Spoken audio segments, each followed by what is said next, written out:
У адрозненне, можа, ад маладога пакалення, людзі майго пакалення сталі жывымі сведкамі вельмі істотных падзеяў на кантыненце еўрапейскім, якія змянілі сітуацыю кардынальна. Распад Советского Союза, стварэнне Еўрапейскага Союза, рэформы краін цэнтральнай і ўсходняй Еўропы, 3 хвалі пашырэння ЕС, стварэння новай еўраатлантычнай сістэмы бяспекі. Усё гэта закранала і інтарэсы незалежнай Беларусі. Я памятаю, з якім энтузіазмам мы пачыналі рабіць першыя крокі ў еўрапейскім напрамку.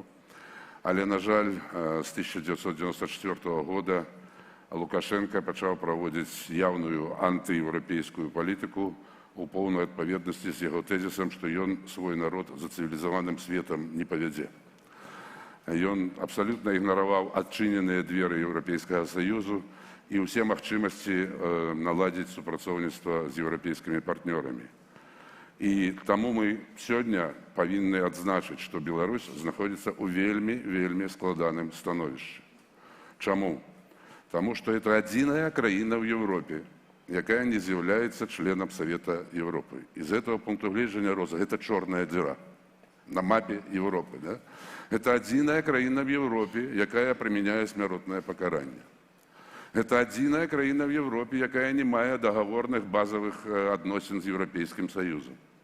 Это адзіная краіна в Европе, грамадзяне якой патрабуюць візы для того, чтобы по этой Европе падарожнічаць. Потому что все наши соседи уже маюць безвизовые режимы и маюць... А кроме российцев все-таки? Ну, я Россию до Европы не отношу в этом контексте. Да.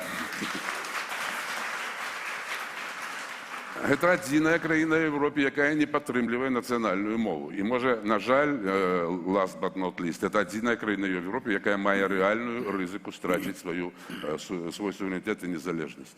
Это наши обставины. Это вынікі 30-гадовай диктатуры Лукашенко. Это тое дно, куды мы прыйшлі, і тое дно, ад якога мы павінны адштурхнуцца, каб пачаць наш шлях наверх. І таму я лічу вельмі істотна, жыццёва важным для існавання Беларусі вось тое рашэнне, якое мы прынялі год таму на канферэнцыі аб еўрапейскім выбары. І зразумела, што поспех гэтага геапалітычнага выбара з аднаго боку залежыць ад дэмакратычных сілаў, ад іх інстытутаў, ад нашай працы, але гэта тое, што Анатоль назваў «вы». А з іншага боку, гэты выбар і поспех гэтага выбара залежыць ад кожнага беларуса і кожнай беларускі, як зараз модна казаць в гендерна правільным кантэксце. Да? І гэта выбар тых, якія неабыякавыя да далейшай долі сваіх нашчадкаў. Таму я веру ў тое, што беларусы гэты выбар зробяць, а мы зробім усё, каб паспрыяць такому развіццю падзей. Спадар Владимир, наколькі вы маеце ўплыў на тое, як прымаюцца рашэнні ў еўразвязе наконт санкцыяў, наконт беларусаў, палітыкі ў дачыненні да беларусаў? Ці беларускія дэмакратычныя сілы маюць уплыў, ці гэта меркаванне ввогуле нейкім чынам прымаецца пад увагу там? Як вы бачыце гэтую праблему? Ну, почну, наверное, с того, что скажу, что в наших отношениях с Европейским Союзом назирается вельми активная динамика. Произошло шмат падзей, есть вельми амбитные планы. И я припускаю, что режимные дипломаты, я маю на увазе дипломатов Лукашенко, повинны заздростить со страшной силой тем выникам, якія демонструе Светлана Тихановская, Інстытуты дэмакратычных сілаў, усе мы у наладжванні супрацоўніцтва з еўрапейскімі партнёрамі. За 30 год рэжым Лукашенко не здолеў зрабіць інстытуцыянальна з еўрапейскімі краінамі, з Еўрапейскім Саюзам практычна нічога. Не ўведзена ў сілу пагаднення аб партнёрстве і супрацоўніцтве, няма ніякіх базавых юрыдычных дакументаў, якія рэгулявалі адносіны, не было ўсталявана кансультатыўных механізмаў, не было ўсталявана ніякіх кантактаў. У адрозненне ад гэтага, практычна з нуля, не скажу 4, можа за 3-2 гады, мы змаглі зрабіць вельмі шмат. називним порядку, як кажуть, створена контактна група демократичних сил і Совєту Європи, яка вже працює на сталій основі, яка має план діяння на ближайші 2 роки, план, який допомагає нам рихтуватися до демократичної Білорусі.